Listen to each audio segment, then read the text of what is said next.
All right, folks, we got Blair turning today for a little while. I'm not too sure how long. I won't presume he's going to be here for my whole 2 hours, but um, I think he's making honey dippers.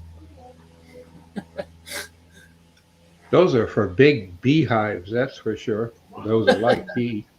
That's for me. That's what I put in my coffee. Big scoop of that. So I tried to keep this glare down here. This I had this door all the way open and I had it all the way back that way, and it was just so much glare behind me. It looked like I had a halo, but Ah, no. that's impossible. Yeah, I know it's around my Maybe it's that's the around only my neck. halo you'll have. No, it's around my neck. Ain't above Oh, my yeah. head. That's not a halo, man. That's a noose. Hmm. Oh, I'll tell you, when I was a little kid, and I mean 5, 6, 7 years old, my mother always used to say that I and then my brother come along 2 years later, that we were her little angels and we had halos. And whenever we got in trouble, our halo was getting smaller and smaller. And it scared Hello, us. We Chris. did because we couldn't see it. Only parents could see the halo. It was only by Yes. adults. That was the story, and my grandparents and neighbors went along with it. Hello, Out Chris. in the neighborhood causing trouble, and a neighbor says, "Hey, Bob," or I was always Bobby. Uh, your halo is not bright today. Are you losing it? And it scared the ever loving out of me until I figured out what it was all about. It took about a year and a half. Oh, Yeah. I told my kids that if they ever told fibs, there was a blue dot in the middle of their forehead that only I could see. How Sounds you going, like from Chris? Doctor Who. It worked. Yeah, that was part of a Doctor Who series show Oh, set. was it? I didn't know that, but anyway, that's what I used to do. Yeah, That little way they blue could tell if blue dot. politicians were lying, God, if the doctor their could tell. their whole foreheads would be blue. With a whole head, wouldn't it? Look like they've been Oh, they suffocated. were in this, and then when they got bigger and bigger, you found they weren't human either. When the dots started growing,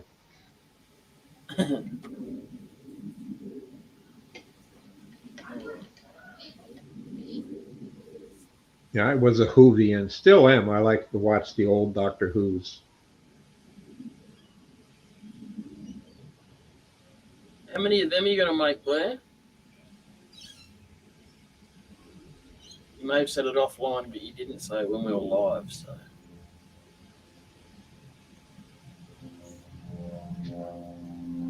For people who love honey. Yep. It's lickable good. Yeah. But you know what? I don't like the wooden ones. That's why I've never made one. To be honest, I've got a glass one. It works beautiful. I've had wooden ones, and yeah, they don't fade out too well after a while. So glass. I can't turn a glass one. So No, No. dead right.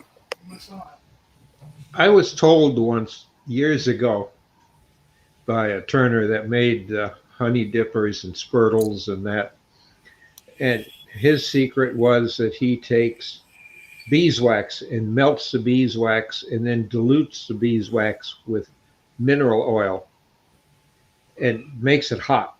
Unfortunately, it's one of these things that can catch fire, but he had it, and he had it in a double boiler. that's someone swearing then. A pan sitting in a pan of water, and Yeah. that's what he dipped them in. And then it kept it made it watertight, but it also made it so as the honey would run off of it because it sealed it.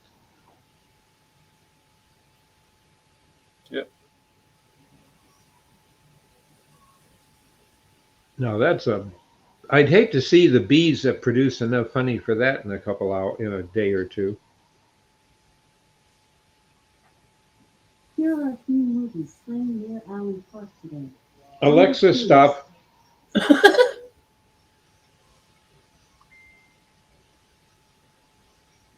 Oh, Doesn't so it know?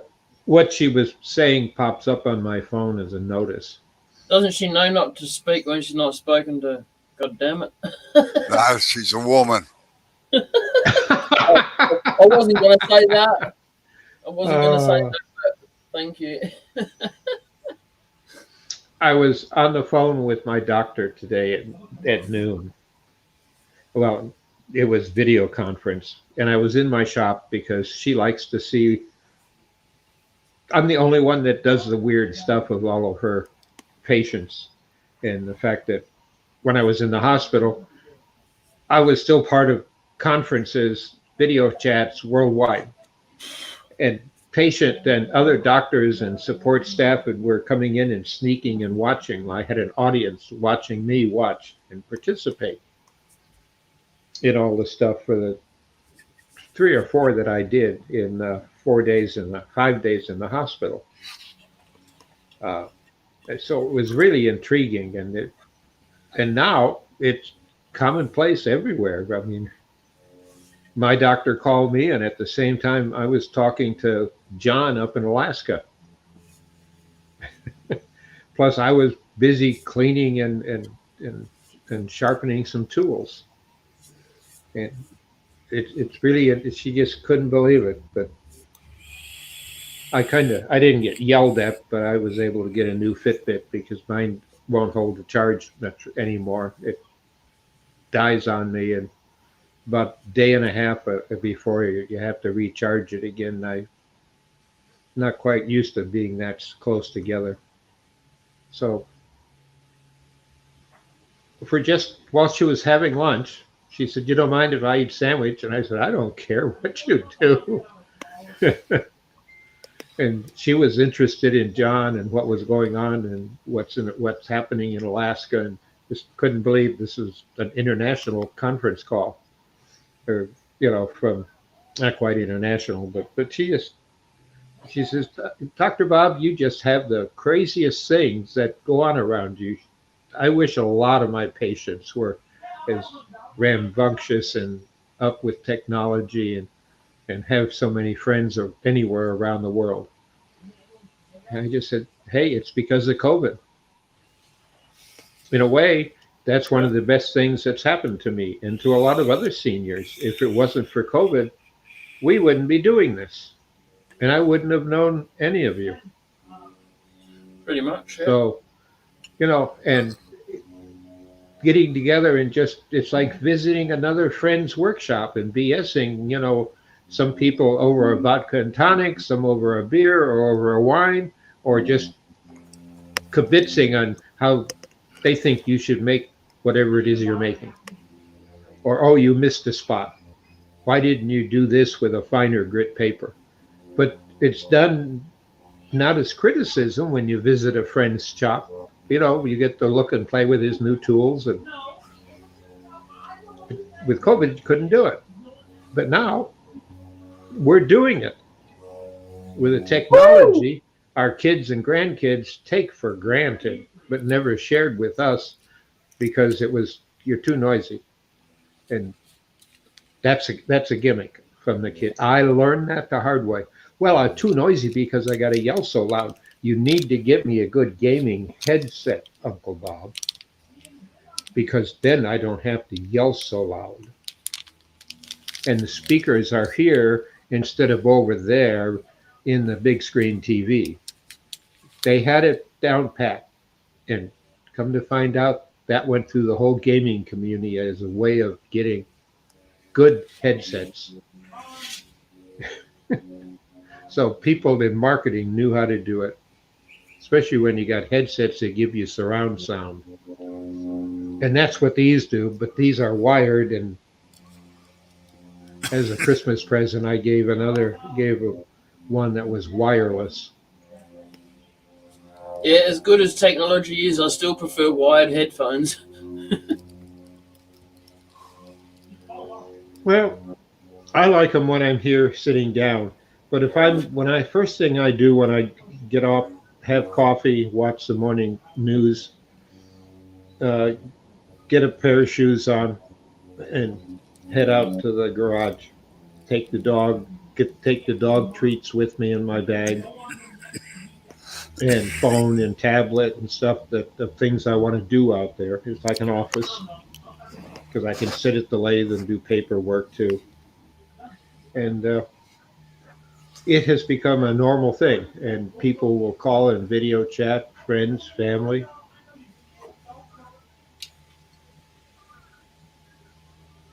Yep. I am listening. Yes. Well, if it wasn't for you guys, I don't know if and a lot of seniors, because at a certain age, you start thinking you're old and everybody around you is dying, typically of old age, not necessarily a virus or something. But it's, when your friends that you've known for years and you start checking on them and you find a lot of them died, over the past 6 months or 2 years, and you just missed the notice in the magazine, VFW magazine, or things like that. And oh, they have moved, but we're not sure where. The grandson came and picked them up from the home and took them with them. They're living out west somewhere. And I'm not one to go to a bar and sit and buy drinks and use that for talking. I was at one time, but now I got over that. I never met people who were very interesting in a bar. Yeah, I've never really been into bars. Neither have I. You can count on one hand the number of hotels I've ever been in, except for maybe meals. Yeah, and even then you're hard pressed to get there. Yeah. Yeah. Well, when I was younger, in my 20s and 30s, I was doing conferences constantly.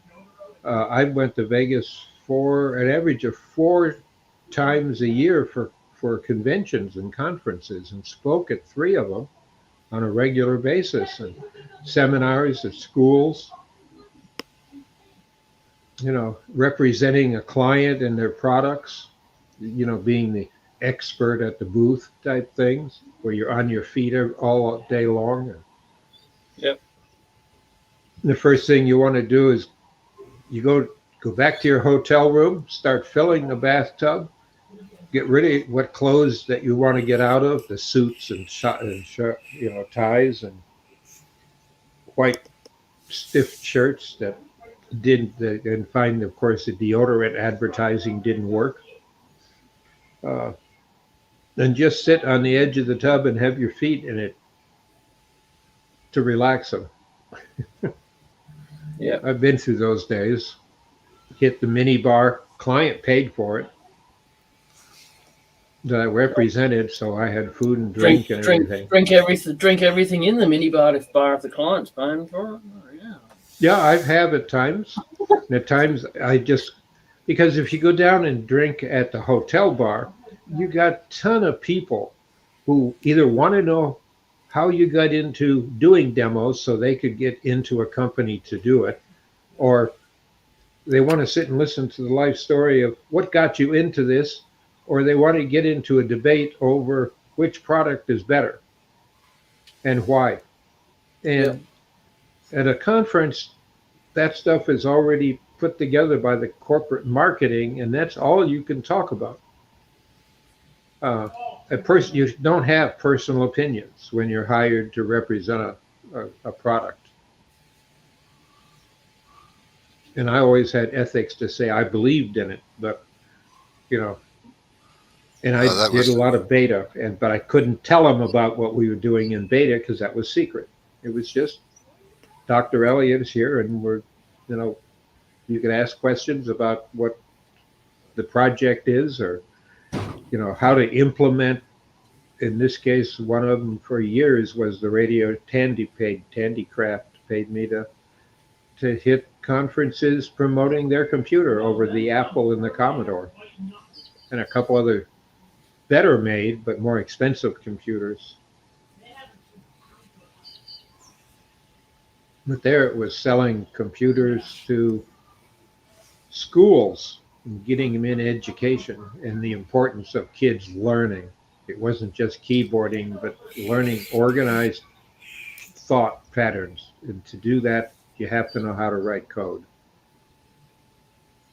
Well, I solved the ethics problem rather easily. I just demonstrated what I used, and that was, if the company wanted me to demonstrate that, that's good. But if they asked me to do something that I thought was absolute crap, no, I'm sorry, I can't. I don't. It just doesn't work, and that's it. Yeah, I wouldn't either. I had a reputation that the reputation was really neat. You know, hotel suites, unlimited budget for food, travel, and Tandy had me uh, 2 summers in a row going on the computer tour that we had, where they would show up in major convention facilities, and it would be Apple and Commodore, and it would be two or three others.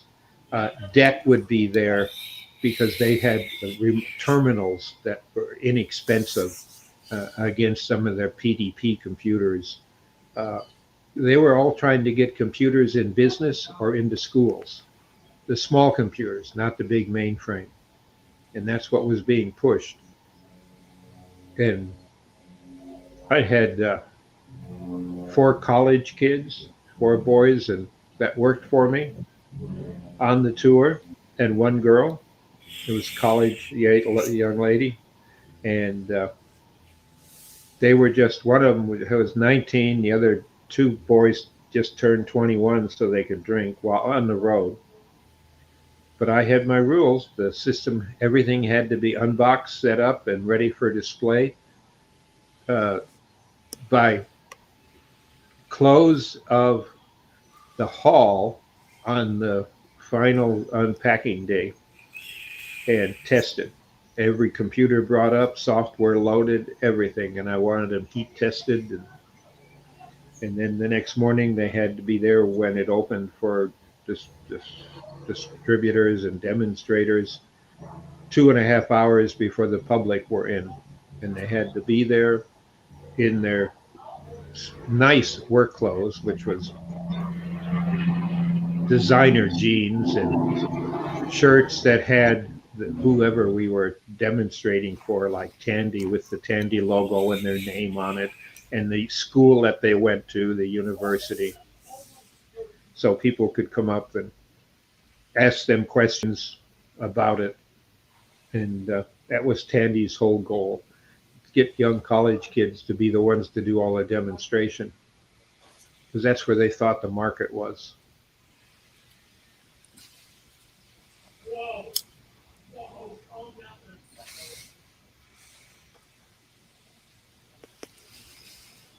But Tandy paid well. They picked all expenses, nice hotel rooms every night.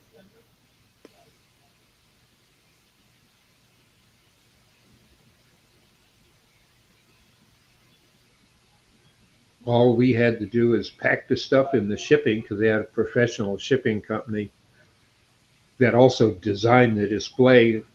They made the custom big boxes on wheels, that forklifts move around and they load into trucks. And everything had a place in the boxes, and there was diagrams on what went where and how. And we practiced setting up and tearing down 4 times before we went on the road, so everybody knew how it went. And if there was a problem, the company that made the boxes were right there with people who could do adjustments for them. So we had that all down. And I didn't realize that all the stuff that went into setting up a trade show demo, the lighting, overhead, you can't plug a plug in anywhere. That's all union. You can plug your product into their receptacles, but you can't take their extension cord and plug it into their breakout box. That's a union job. And if a light bulb burns out, it's a union person that changes it. Oh, Yep. You can't step on the union. no. But all 4 of the kids, they just could not believe what it, and I didn't the first time I did it, and I did it for 5 years during the computer show season. for different clients in the ATM in the banking industry. But it, it's something that blows these kids away. And it takes kids, and they come out as men and as gentlemen and ladies. They know how to talk to adults. Uh, they pick it up. They were picked out because of that and the versatility of what schools they came from. But and they had never met each other until the day that we were ready to pay the, I forget the name of the people that designed the shipping, along with Tandy and all the hardware that went, and the Tandy and people that went to make sure it was set up right, their own corporate people. And they had corporate adults, if you want to call them. They were there, like I was, but the 4 kids were for setting up and tearing down, but also to be able to demonstrate the microcomputers, because they were used to them, because they had them, at home.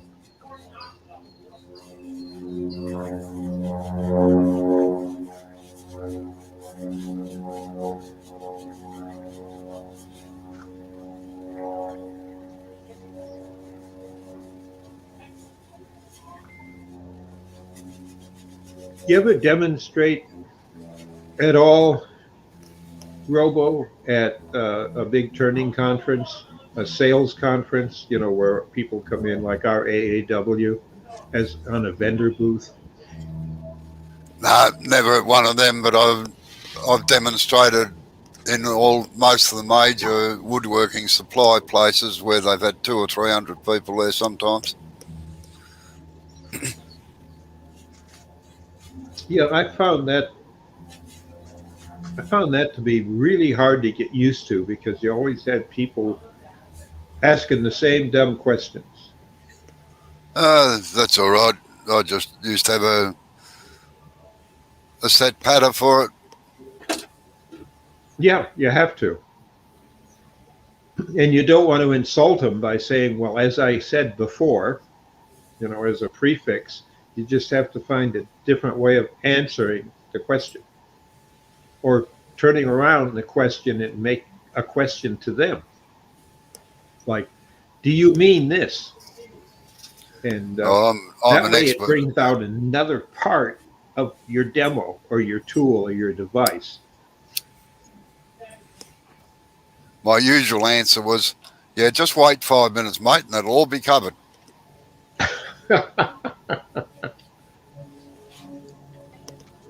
A lot of them like to preempt what you're doing.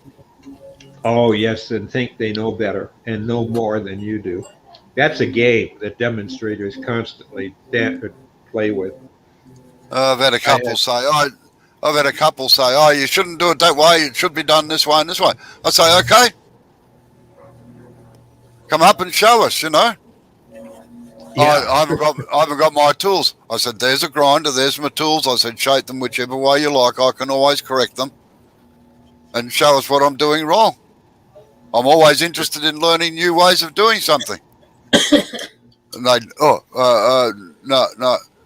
And generally, I'd been pointed out by they'd been pointed out by the president right at the start of the thing.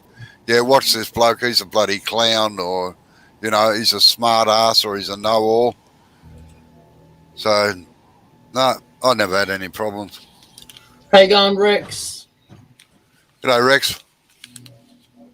Can't see you, but you must be in the private chat. Private chat, yeah. Oh. Yeah, well, I'm only briefly here now for another few minutes too, because it's getting to my lunchtime. So, What's for lunch? no idea, to be quite honest. Well, share it with us. It's Not good lunchtime enough. turning. Lunchtime turning. No, I go in and spend lunch with my wife. Yeah. And she's camera shy. Yes. Camera shy. No, there's another meaning for what she is. She doesn't want to be anywhere near the bloody things. That's right. No, she hates having a photo taken or anything. When they do facial recognition, they'll be like, "Who's this lady? We can't find her anywhere."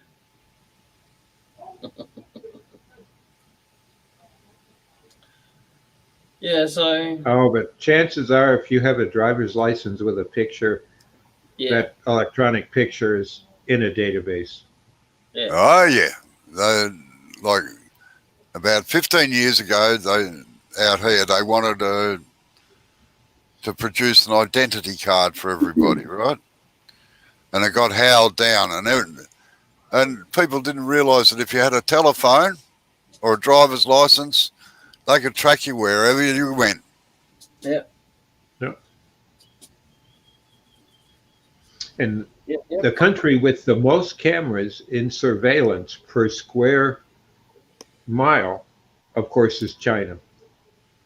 They hold the Right, record. of course they do. Over 1 million cameras in one city alone.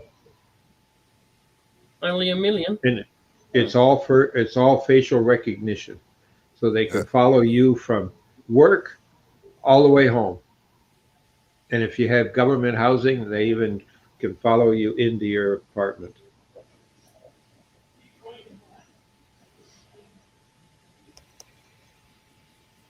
Anyway, I got a nick inside, so I shall catch you all later. All See you later, Yep. Blair, see you later. Bob, Thanks for Chris, coming in. Jay, Rex. Yeah. Bye. Bye. How's Amber going, by the way, Jay? Um. Yeah. All right. Okay. All right. See ya. Bye bye. Anybody else in the chat want to jump in? Oh, they're too scared, Bob.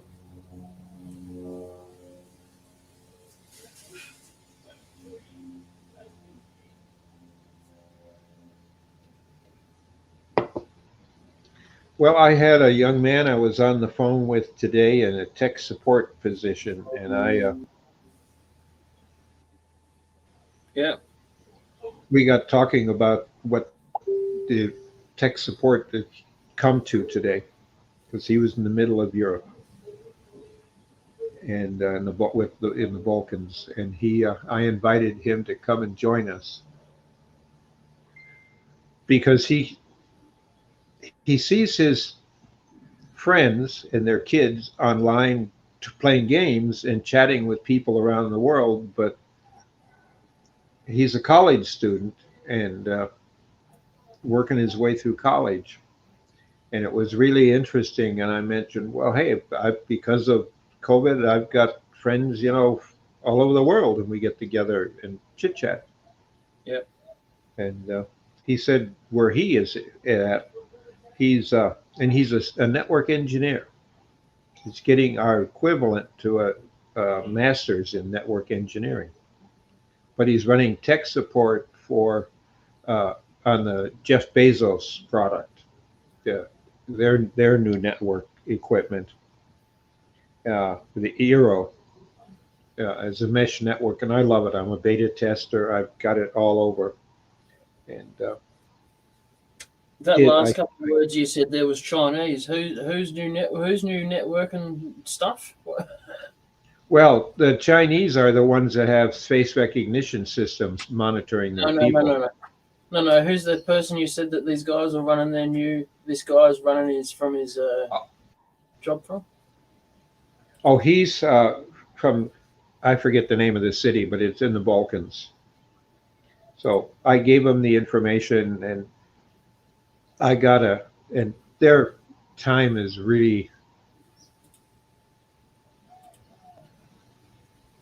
the time offset. Well, heavens, you're the biggest time offset, but they're the other way too.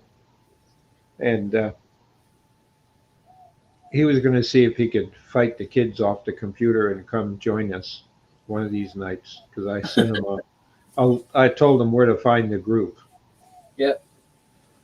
Rex, do you want me to show them pictures on the screen, or is that just for us to look at?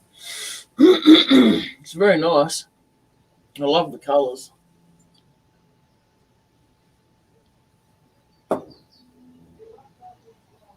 It's very nice.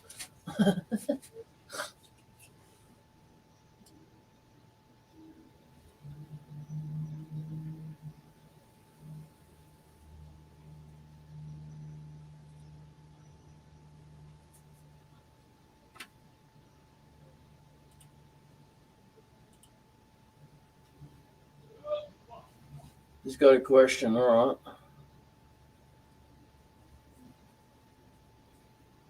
Do you see the private chat there, Dr. Bob? There's something there for you. Let me see if I can bring it up on my tablet. There's so many things that the app won't let tablets do.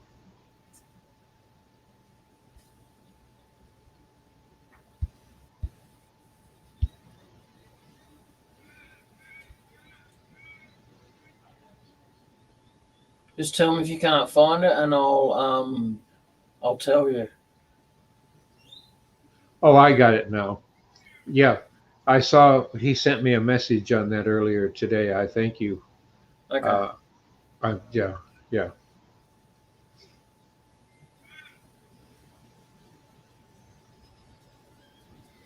All right, shoot, Rex. What's your question?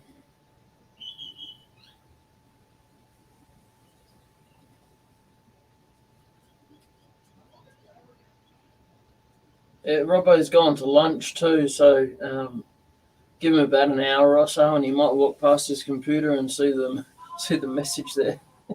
If you want to direct the question at Robbo, Rex. Yep, I figured out how to do chat on the tablet. It's Okay. different than anywhere else. As long as it doesn't kick you out. Yeah, it's done that, but I figured keep looking at the different things that on Chrome that could be returned. There's no arrow in this case.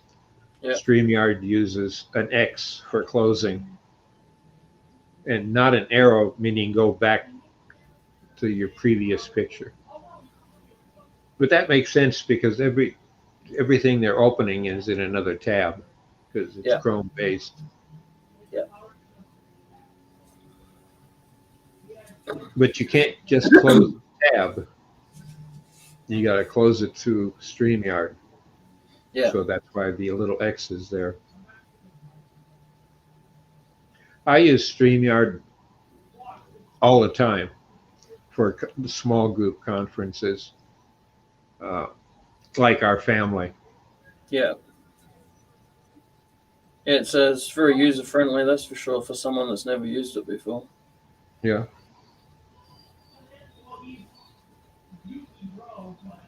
And there's so many tricks that you can do with it. You can have intro and exit music. You can have pictures stored as other tabs. And then you just go to that tab. As long as you don't close the tab that is anchored to the stream, the other tabs are you as a user have them that you can use and share if you know how to do it. Yep. Which is pretty good. I don't know if you've followed any of the Saturday, Friday, and Saturday classes. I mean, they have a lot of classes and programs StreamYard does. It's all on YouTube. Training and learning how to do these things where you can have all these guests and have their own screen and you can jump between them by screens.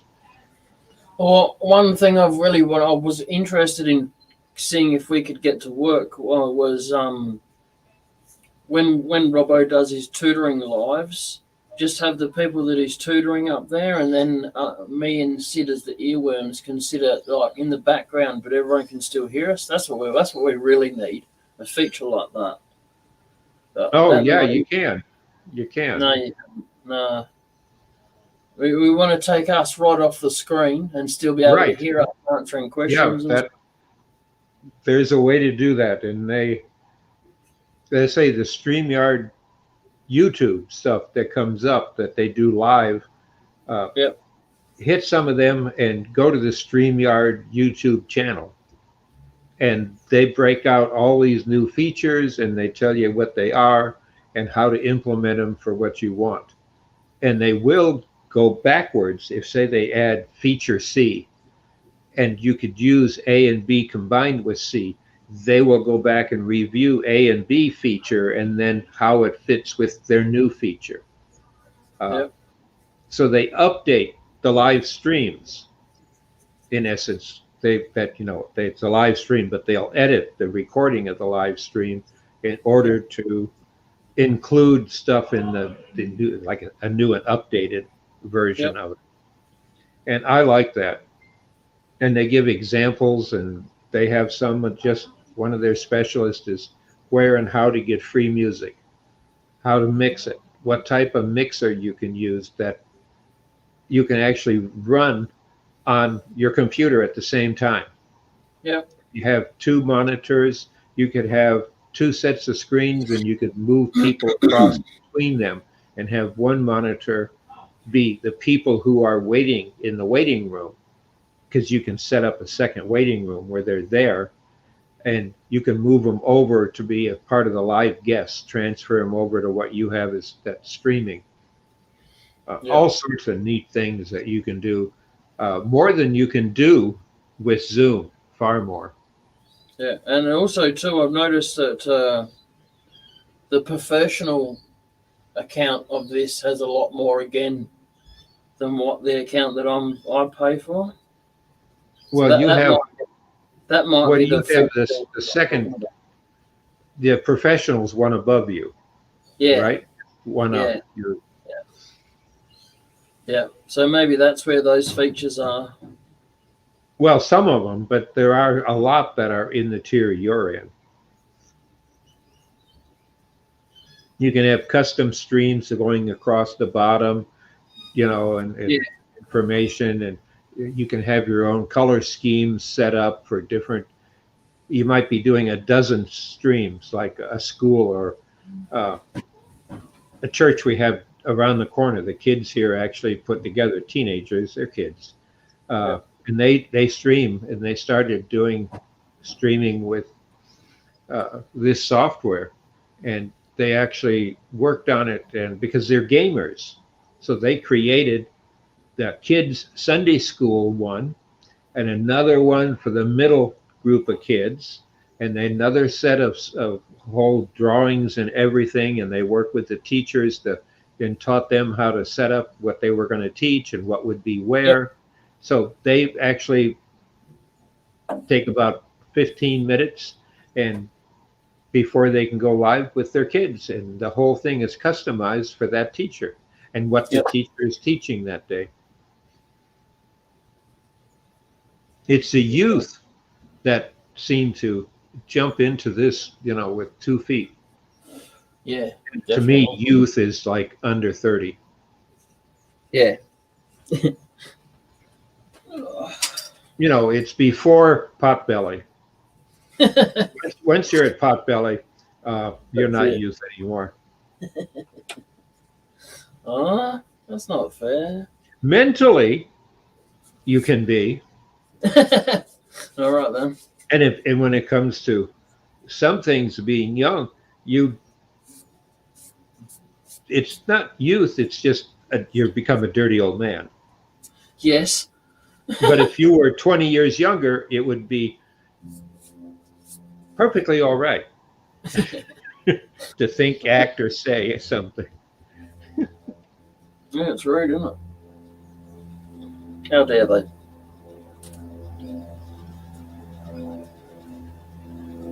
What's going on there, Blair? What's that? What's going on? Oh, I just had to cut off the end of there and the end of there. No, sorry, not good enough. Do it with skew.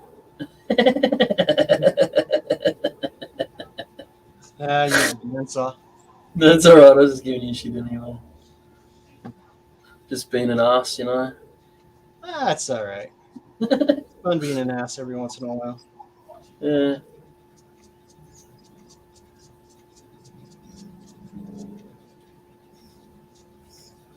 Whoa. Anyway, so what else has been going on? Everything and nothing. Yeah. How exciting, hey? Well, Well, your comments were that you had swollen feet or ankles or Yeah, both. yeah, yeah, So yeah. you have problems, water problems. Nah, it's a very strange form of arthritis that I get with my Klinefelter syndrome that I was born with. Oh, okay. Yeah, so it's a rare one and just goes along with the territory, I suppose. But Well, no, that just stand up too long on hard surfaces and not very good shoes. Just doesn't do me any that favor. that totally proves something I have believed for a long time but didn't want to say.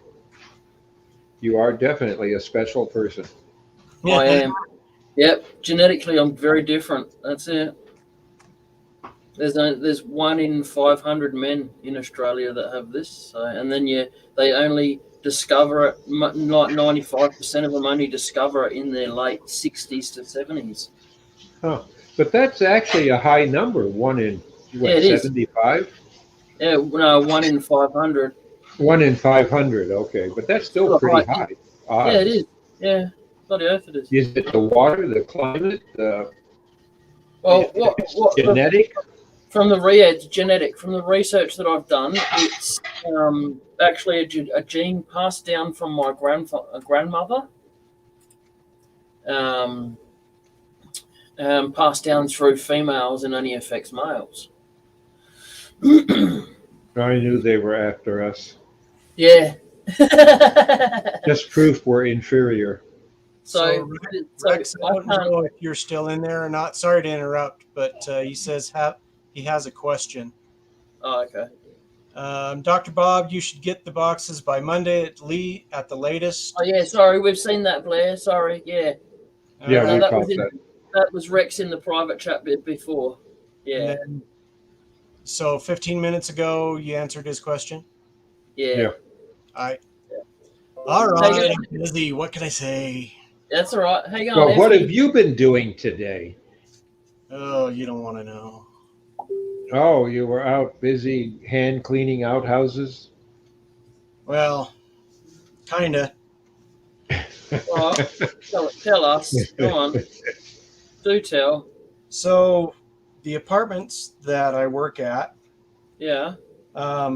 it has been raining buckets here, big Oh, time. that must hurt. That must hurt when you go outside.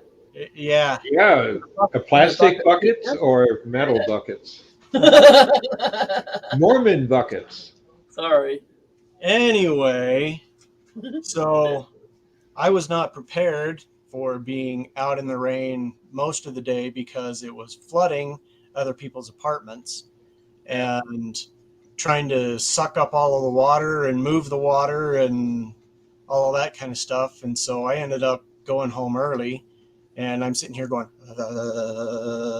okay.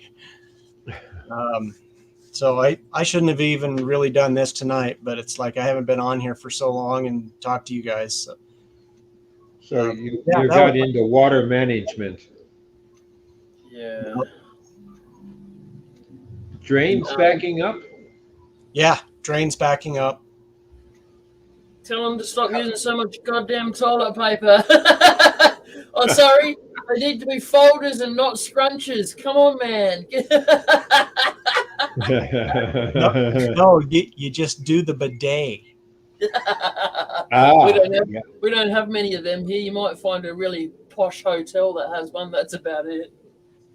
Oh, the first time I stayed at a real posh, ultra posh hotel, and it was in Quebec, in Ottawa, for a conference I had to go to. They had a bidet, and I had never seen them. Didn't know what they were. I thought it was a urinal. So I used it as such, and then I hit the pedal and got soaking wet. Yeah, all over me, on my suit pants. I was so embarrassed. You'd think at 25 I should have known better, but no, that's fun in the education. You know what? At least you learned, and you won't do it again, right? Amen. I'm pretty sure I said hello, Effie, before, but if I didn't, hello, Effie. How are you going?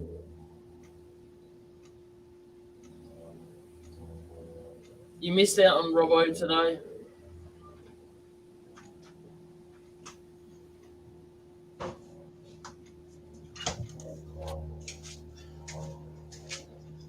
Hey Jay, since you're Yeah. closer to the ocean, do you get a lot of rain too? Or when it comes, it's a lot? Because a lot of Yeah. Australia I thought was semi-arid. No, no.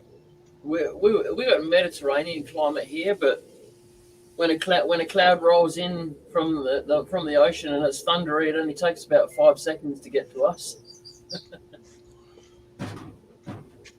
Only because the way the coast goes, it's kind of we've got to travel further down the land to get to the coast, but then you can come back up along the coast and it comes back up this way, kind of thing. Uh-huh. Yeah. So yeah, and they got Outer Harbour. If you look up Outer Harbour in Adelaide, Bob, that's where all our shipping goes through. Nice. What's Yeah. that there? He's going to eat the bark off. Bucky Oh, Beaver. Viva! What cartoon was that did that? Cartoon character, black and Oh, white Harry. days. That's Harry. Harry. Yeah.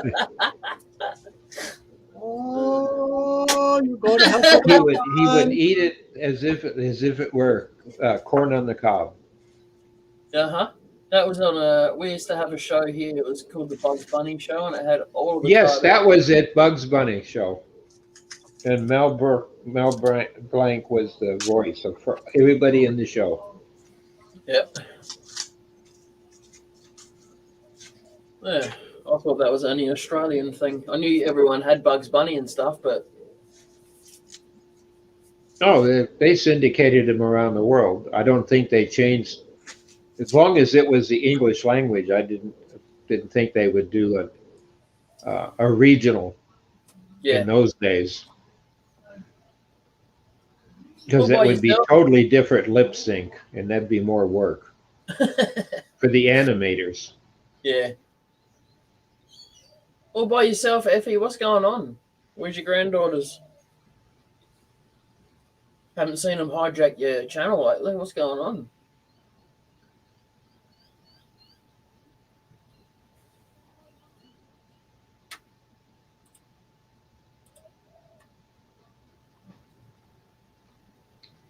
Hi. Oh, Blair, I like your bandsaw.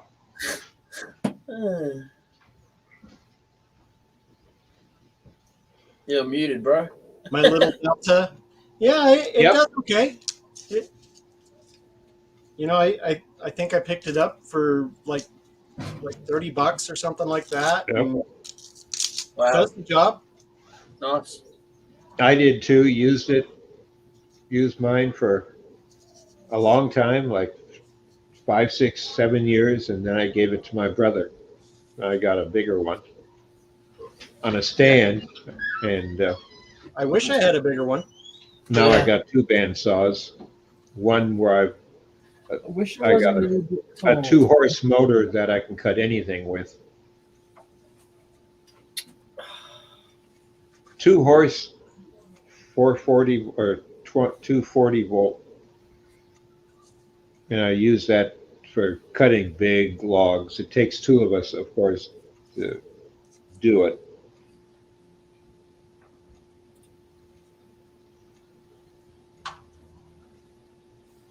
And both of the bandsaws I got were gifts.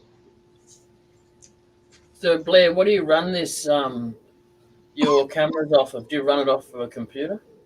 Yeah, just a laptop. Oh, okay.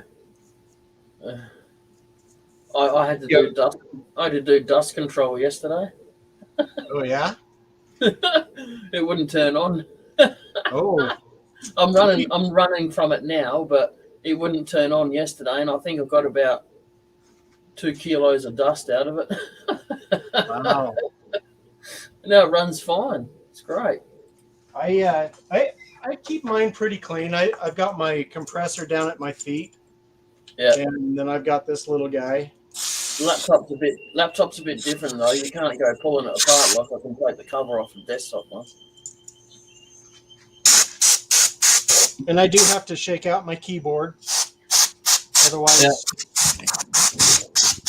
Yeah, I gotta spank my keyboard every now and then. Turn it upside down and spank it. You know. Look, there's my computer. Look. Oh, okay, Oh, yeah. look at that. The little minis. Yeah, it didn't. I don't need much. Like I said, it's only a old business computer. Look, see, there's the setup. I did have it up there, but I needed to raid the bolts for my other shelf, so I dismounted it, and it's where it sits. It's nothing. No, look, it's nothing flash. Just So, are you in it's your new shed yet, or no? nah, no, not yet. I've got to like I said to Bob yesterday. I've been lazy, and I haven't built the door yet. Oh, So I've got the shelving built in there and bolted to the back of my wall before I put it in its forever home. And oh, look at that! That's a silly shot, isn't it? And I've got I'm waterproofing it at the moment around the base of it because I don't want to cement on the inside of it if I can help it because it's got a nice cement slab that it's sitting on. So what I was going to do is get this lino that I was given. It's about a metre too short, so I'm going to cut it up into strips, fold it in half, and stick it under the shed, right under the glue it, so it's underneath the shed, and then dynabolt the shed down, and then that'll pull it tight, and then any water that comes along can go. all right.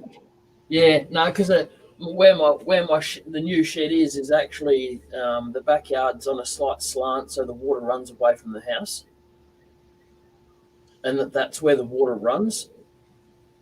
Sorry, that's where the water used to run. Ah, So I've got to make the shed is a slight diversion as such, you know. And Sort of. I really don't want any water in there because of the lathe that's going in there. So I'm trying my darndest to make sure it's. I got 8 dynabolts with the shed, and realistically, I only need 2. But if I use all of them, I can bolt it down super tight where the water is going to come in, or potentially come in. Chris says, I watched a video on French cleats. I think I am taking down my shelves and making a French cleat wall. Oh, they're really neat to have. I had a shop when I had a lot of room. I loved them. But I argue with myself back and forth over which is best. French cleats look neat. And I've had women say that is such a neat, organized way to put stuff up. Of course, that's what you use for hanging cabinets and stuff like that. Today are French cleats, you know. But I kind of now lean to pegboard, and I can always move the pegs around. They call it a pegboard, but all the little hooks and the shelves and all the attachments that you have, so you can, when you get bored, reorganize easily.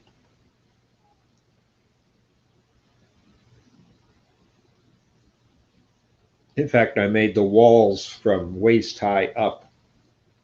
Behind it is the 15 mil plastic, and then the studs, and they're all packed with insulation. So I've insulated it that way.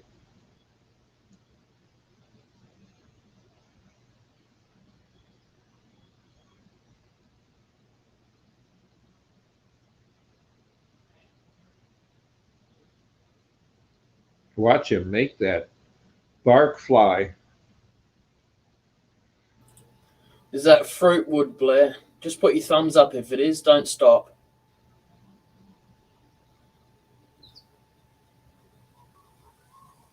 Oh, maybe your tool rest is a bit too low or too That was a close. fun catch. Yeah, too close maybe. Or not close enough. I've got this little knot right here. Yeah. Yeah. What wood is it? This is the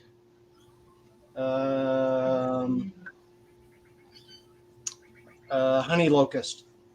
Oh yeah. Yeah, but you need to have a good sharp tool and take those knots out and treat it that way.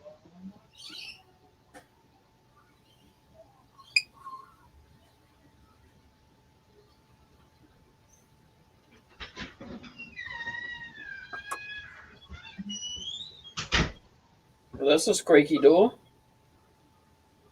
Someone Yeah, I needs should something. oil it. Sound like a horror story. And the thing is, we open and close it all the time, and you hear it but don't hear it, if that Yep. makes sense. Yep. Desensitized to it. Yep, Like I don't hear the trains and planes half the time. yep, that's so true. And I've got a little oil.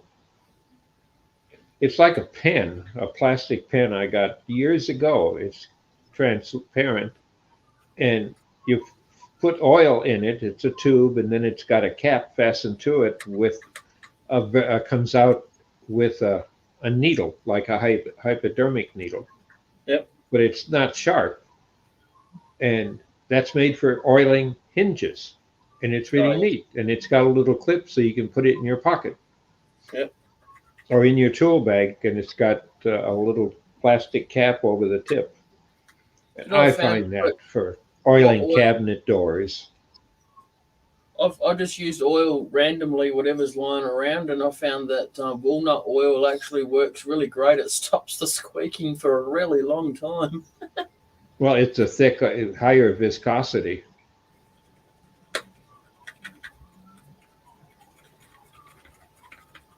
But then again, only rich people can afford walnut oil to use on hinges.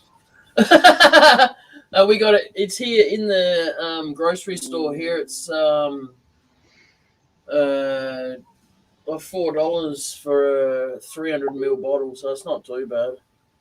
No, I was just trying to be a Mel Brooks character.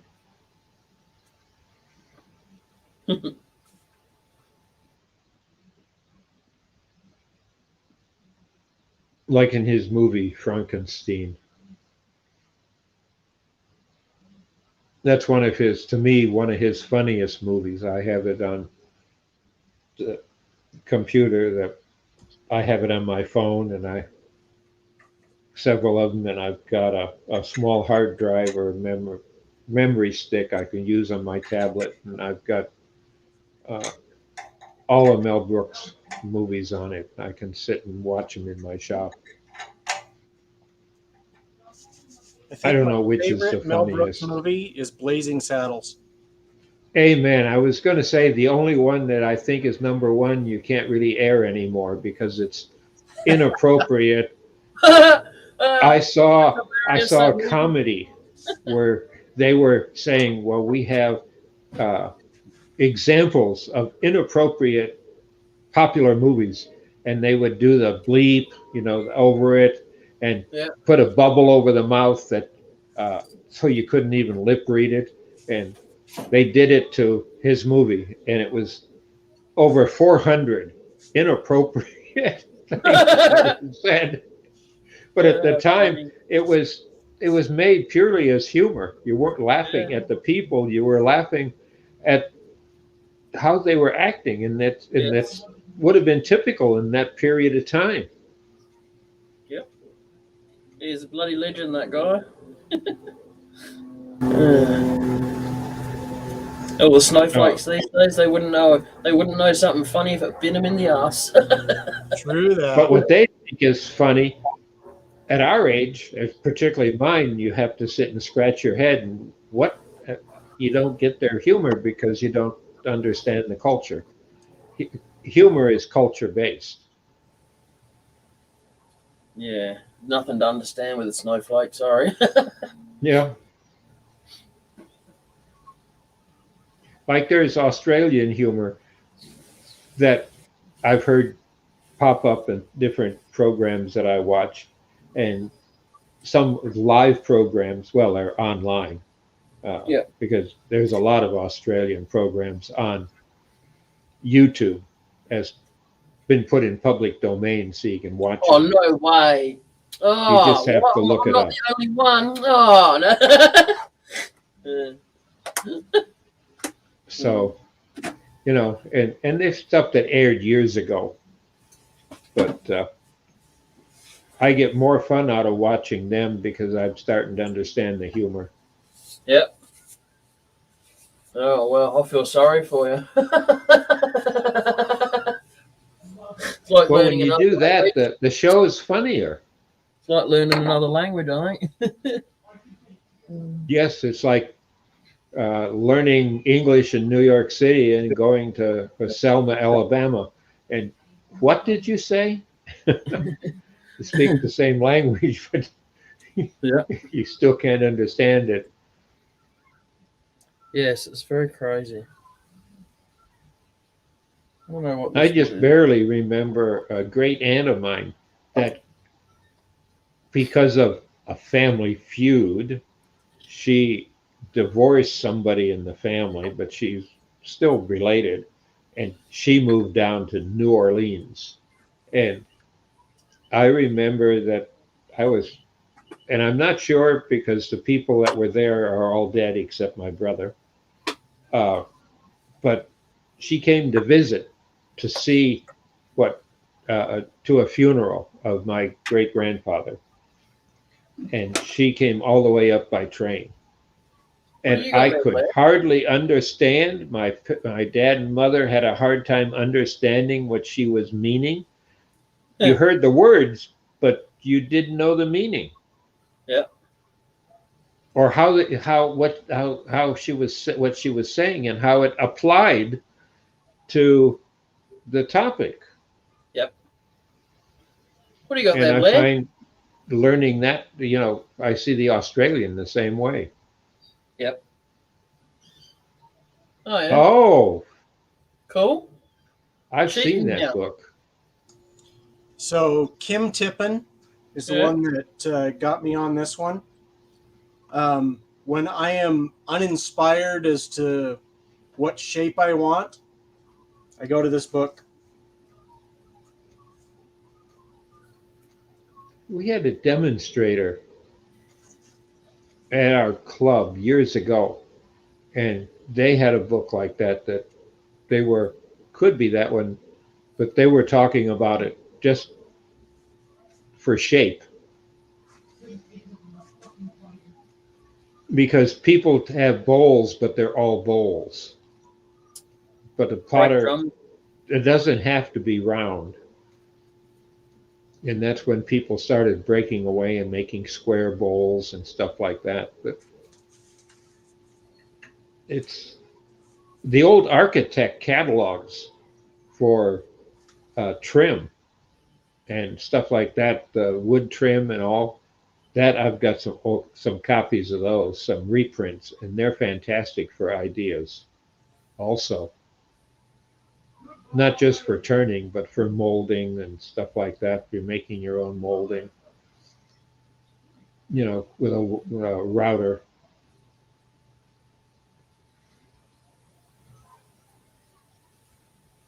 And some of the moldings that they had in one of the old books that my grandfather was passed down, and I had it until it just saw the light that it wanted to go away, and the pages were it was all string bound, and they were falling out, and they were bleaching by light, and you could hardly read it anymore. So I had to get rid of it. I tried to have someone that knew about conserving it and bringing the picture back on the page, but it was way too expensive. Like all right. But I've got copies of it online now. I've just people have copied them and put it away free. Yeah. But one of the things that my grandfather did for the Masonic Temple, and also here in Detroit for the original Fox Theater, they did a lot of the woodwork for it, the trim, is split turning. A lot of molding is split turning. And if Robo was in, he would be able to tell you about different types of mold shapes because it was quite common, Yep. whether it be third turning, uh, quarter turning, meaning it's in four pieces when you're done, it's stuck together. And that way you duplicate your pattern so they go end to end, and the human eye from the floor can't tell the difference when you look up at a ceiling and see that as being, oh, I can't think of the name of the molding that goes around the ceiling where the wall meets the ceiling above the picture rail. But yep, Skirting. that was all done. You mean the skirting board? Uh, well, the skirting, isn't that down towards the bottom to the Yeah, I just floor? thought it was something similar up there. Eaves or something, I don't know.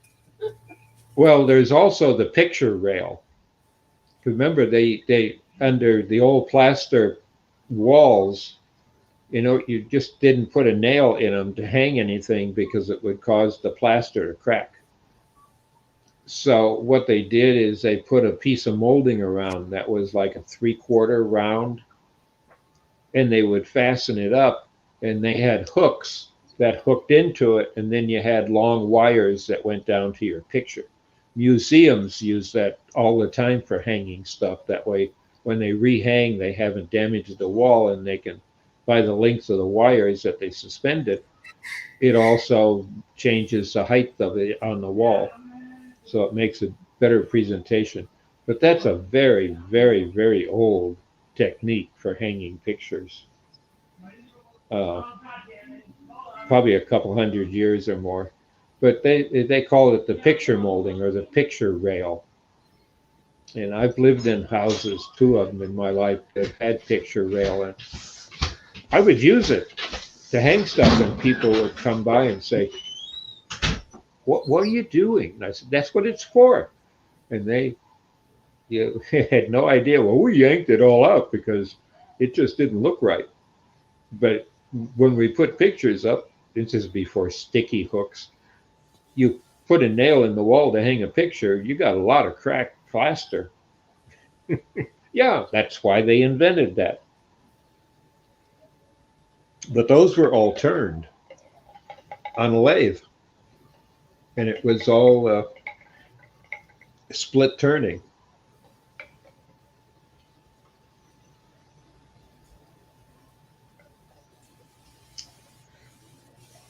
And, oh, I don't know,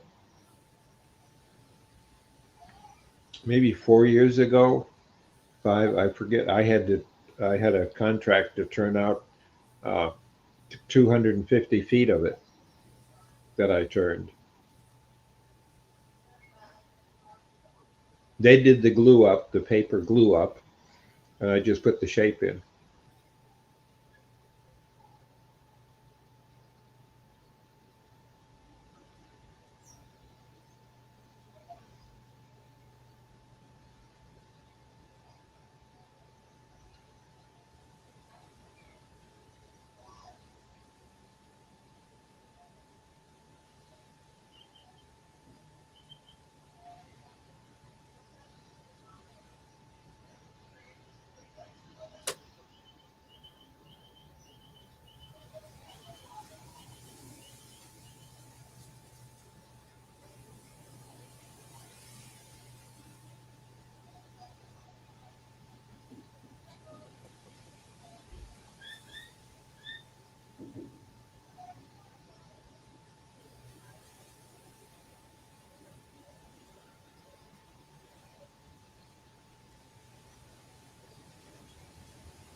Sorry about that. Nature called.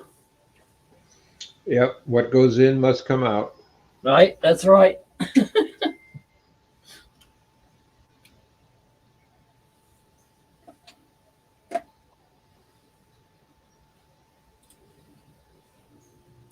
Believe it or not, that is still wet.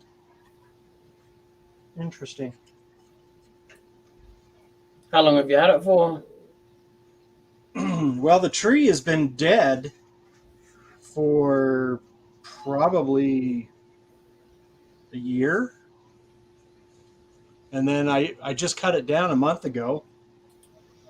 But it still has a lot of moisture to it. So it wasn't dead.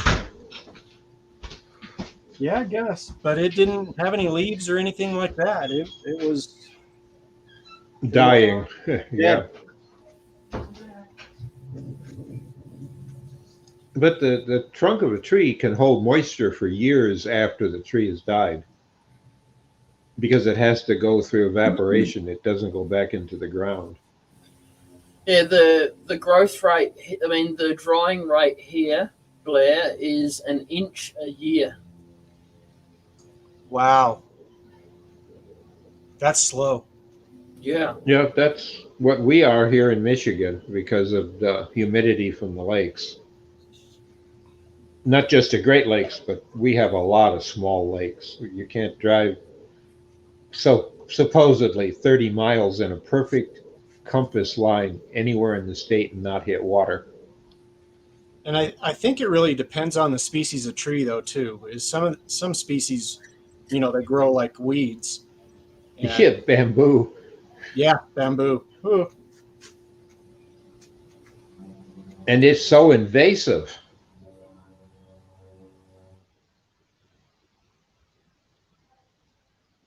Right now, I'm suffering from a neighbor's tree, which is silver maple. And silver maple does not reproduce through typical cone or typical seed drop or anything like that from the leaves. Nothing. It populates from its roots. The roots go out and I forget the name of it, but they poke up through the ground, uh, stems, and they're little trees that are starting to grow because that's how they populate. And a tree can have master roots go out, and the older the tree, the bigger the roots, but the roots grow uh, upwards with tree. And I got 5 or 6 of them that we find that because of a neighbor's tree have come up. And one of them I had to get on real quick and poison was going to lift concrete. Sounds very evasive.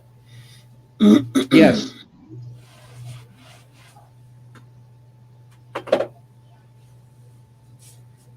Yeah, we got a tree in our front yard. It's called a rubber tree, and they typically get to about, I don't know, about 40 meters or something here, and this one's not far off from being that high. It's a good 2 stories above our 2 story.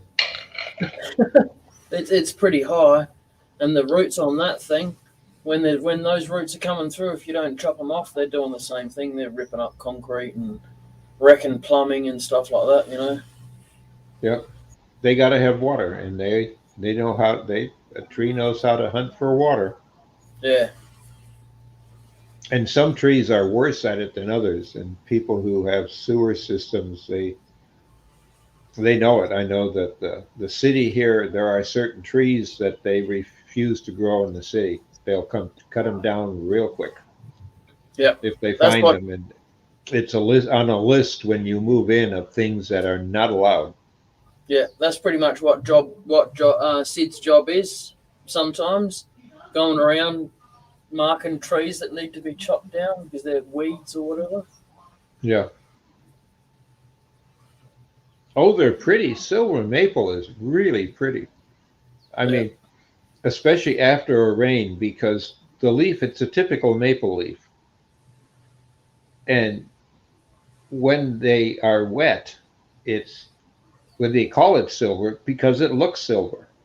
Okay. And even the bark on it can be a light silver at places on the branches.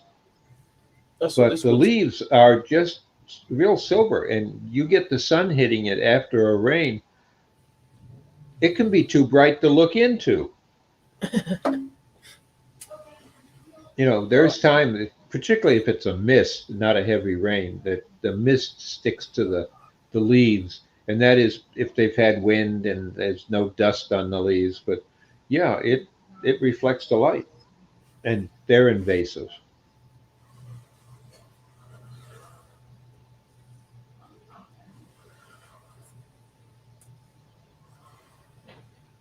Because I know something has to be done with it, or we're going to lose a garage floor and a driveway because of it. And the neighbor on the other side of them is already having trouble again, but they didn't know it was the tree that was causing it. So because of COVID, you don't see your neighbors and sit on the porch and talk. Now, we Yeah. can't say post COVID, but where we are, everyone's vaccinated in the area. And, I was talking to the neighbor 2 houses down from us, and they were wondering what these things growing up out of the grass were. And I looked at it and I told them what it is. That's that silver maple right there. That's how they reproduce in a forest. It's a tree that doesn't have a seed. Weirdo.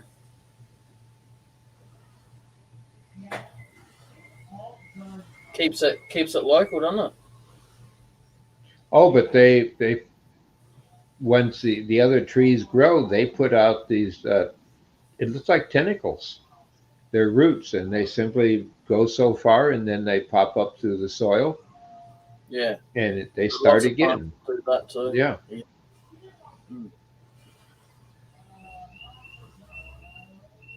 That's why they call it invasive, is because typically today, if you're an arborist, or I forget what they call people that manage forests, whole Yeah. forests. Arbutus.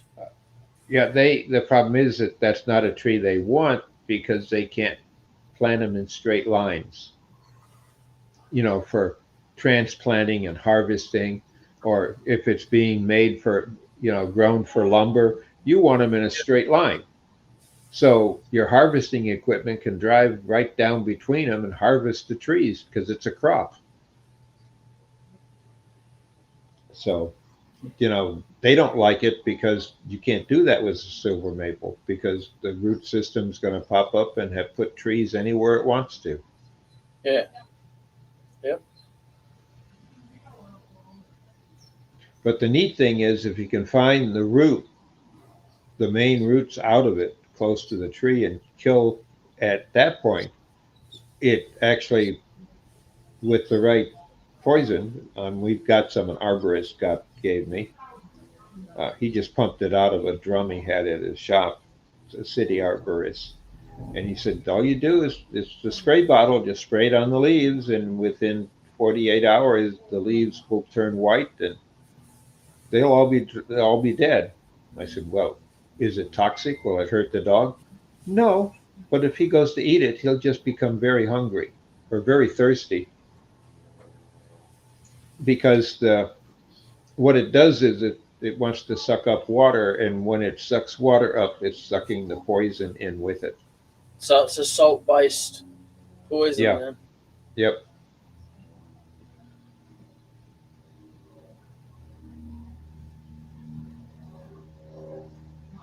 So my job lately, I'll go out and I know where the main roots have come out, and I've dug down the hole, and I just can't handle a big shovel digging deep holes. It's not deep; it's probably 8 inches to 10 inches, and then get my sawzall out and start cutting them off Yeah. and taking out the clusters. What's that there, Blair?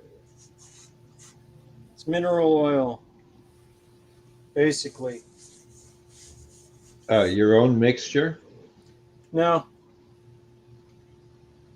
Oh, okay. They use baby oil. in the chopping board oil here. They use a lot of tung oil. It's a tung oil base. Yes. Uh, I've bought cutting board oils, and I've got it as an oil and a paste wax type thing, so I can put it on a cutting board, and rub Yeah. it into the wood. And Yeah. I love this stuff. How deep did you go in that, Blair? It looked like he drilled it out with the drill, so 4 or 5 inches, I would guess. Sorry, I wasn't paying attention.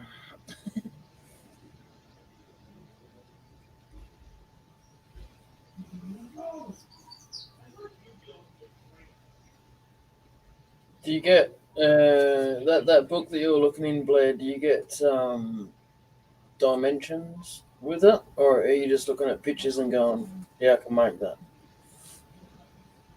I'm just curious.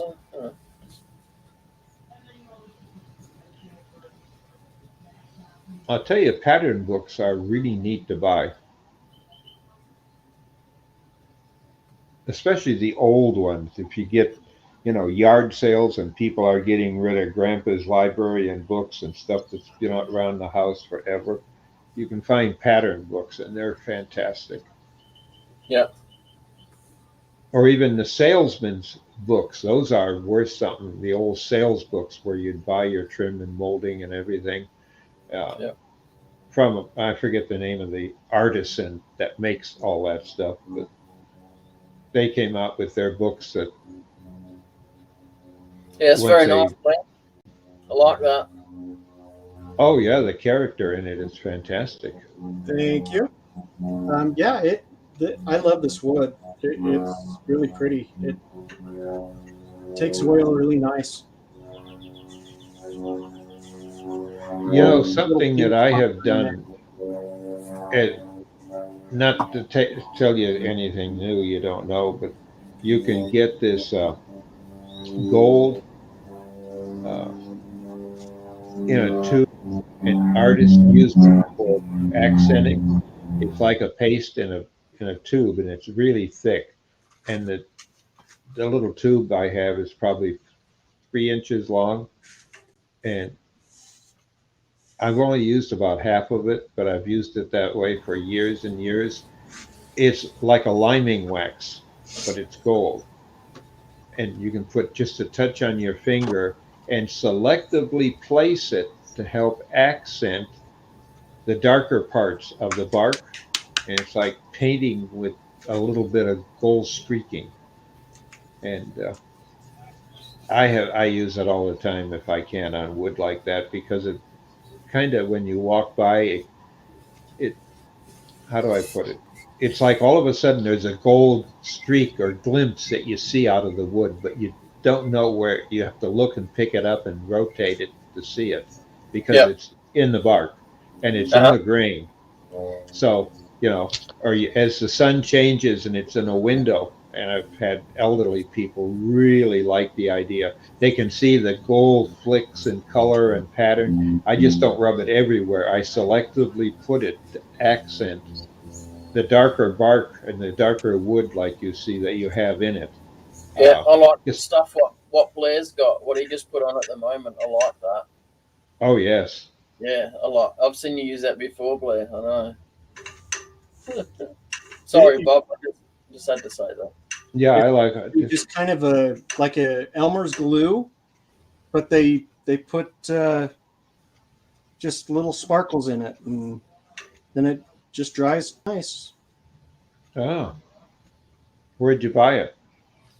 Hobby Lobby. Oh, whatever. Oh, so it's an artist product. Yeah,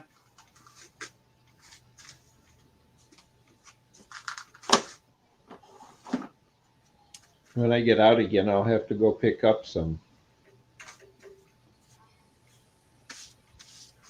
and I like the little tube paste because you can put it on with a Q-tip and be that fine.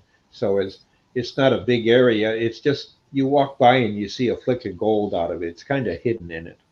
Just enough to catch your eye. Yes, that's the idea. Like the vase I did with the glitter and the resin and stuff, and just one streak down a crack. Yes.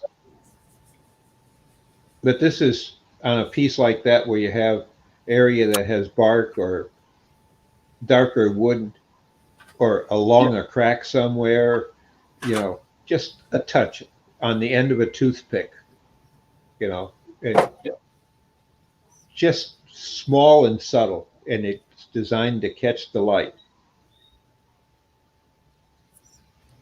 I got this stuff that I made ages ago.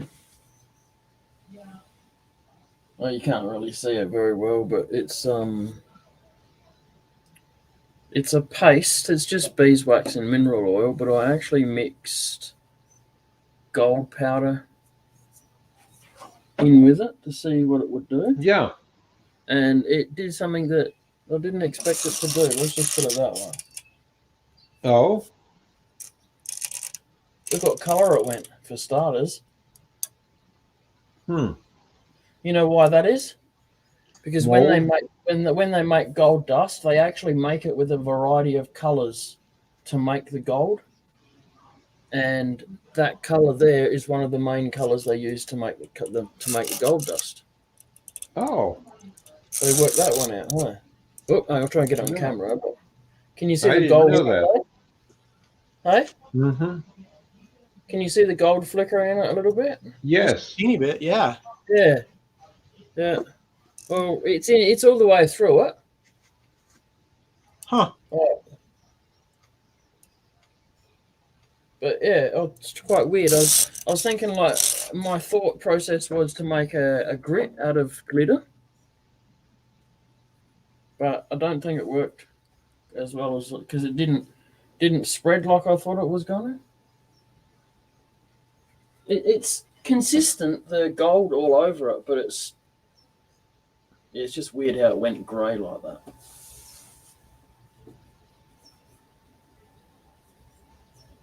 Must be a chemical reaction between the Yeah. two. The mineral oil maybe in the whatever they use in the gold dust. Yeah.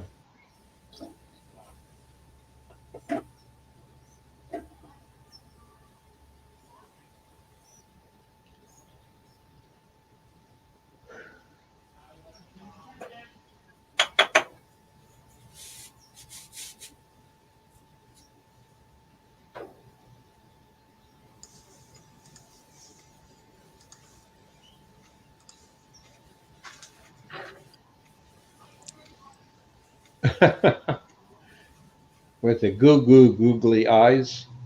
Hello. Hello. How you then, Cobber?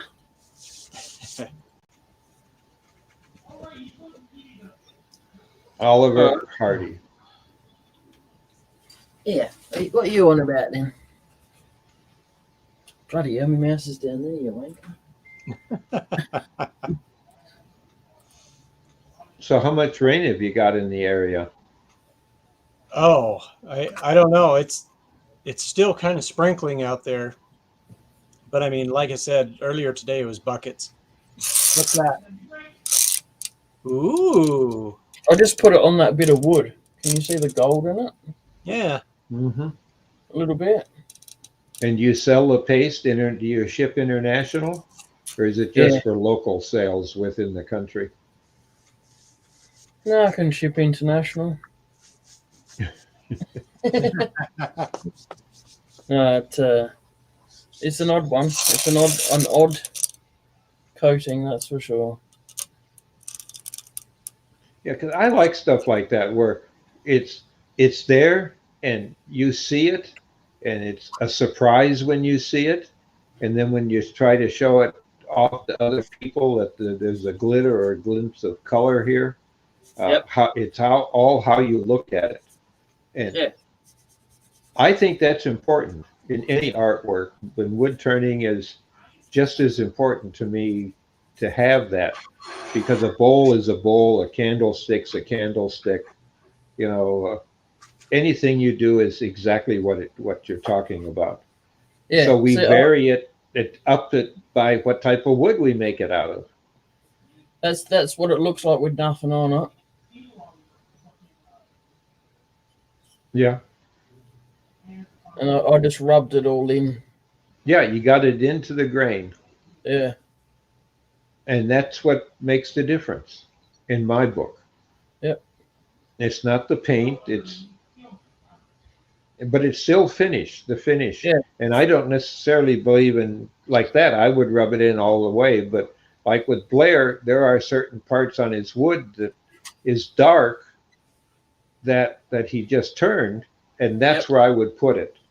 Yep. Not in the whole piece, just Yeah. even if it I means using a Q-tip or a Yep. toothpick to get it in the area, like a knot. This is I'll put this is just random because it's actually hardwood decking. This stuff I just bought it from Bunnings because it was the only hardwood I could get when I first started turning.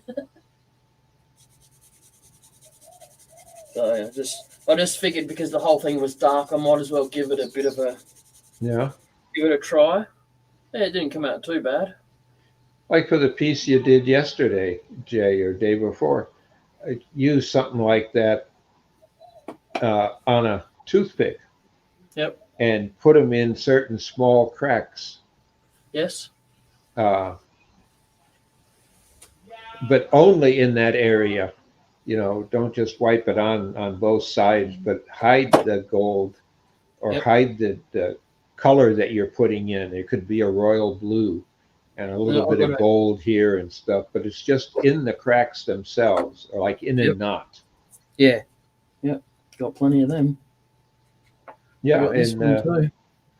I yeah, made you this can one as well. put that in just that one little area, and then Yeah. as the sun moves, or a person Yeah. picks it up at a trade show or a store, and when they turn it, oh, how did they get that's look, like Sadie, that's blue. Yeah. Yeah, in this one, it has a touch of gold over here, but you can't really see it until you pick it up and turn it. Yeah. And that's the goal of art, is Yeah. to get people this to pick it up and pretty soft. observe and like it. Pretty soft this stuff. Tasty. Yeah. That means it'll rub into the grain real well. Is Yeah. that just beeswax? Yeah, beeswax, mineral oil, and a one of my colorant, my soap colorants. Cool. Yeah. That's neat how you can buy them on Amazon. I got a package of about 50 different ones, and they were like $18. Yep. I got this other stuff. It's made by a company called Eye Candy. Oh, I thought that was a girl. No, it's actually as I found out the other day, it's a non-toxic. It's actually glow in the dark. This stuff they do like a shitload of different colors, but this one glows in the dark. Oh, it's glowing too. Can't see it. Oh yeah, yeah, you can catch it there, right there. You see it. Maybe. Anyway, they always glow one color and then they're another color kind of thing. Thanks. Yeah. That's the same company I ordered from. It looks like. I can. But I didn't order. Yeah, I didn't order the colors like that. I probably should have. There was a package like with 50 different colors for it. Yeah. I forget what Yeah, it was. It was under $1 a color. I got a small packet, and I got these were the sample sizes. Oops, that was the sample sizes, Yeah. and I got like 12 colors or something like that for $25, $30 or something. Yeah, so I was a bit apprehensive at using these, and then when I found out the other day, or a couple of weeks ago, that they were actually non-toxic, I might be a little bit more hesitant to play with them now. Yeah, with something like that, I'll take a knot and actually lay a little bit with a pin, needle, metal. And that's why with our super glue we buy here, it comes with a big, long, flexible, small tube and a couple of them. And so you can barely, fit little cracks, and it's nice. But I'll actually take a crack and put in some of the color bit like that. And I just got lunch delivered to me. seal it with a CA. Yeah, cool. What is that, Jay? I just got lunch delivered to me. Guzman. Guzman. What is it? Mexican food. Ah. Mexican down under. Yeah. Like this, see? Oh, it's burrito. no, It's a kangaroo burrito. it's actually a Cali spicy burrito. Look. What is Cali, like caliente? Like Like hot? California. Oh, A okay. California burrito, so you're going to get stoned, right? Yee. Come on, Bob. From the state for that. I have been there, I know. I just ate at the wrong place one night. Woo.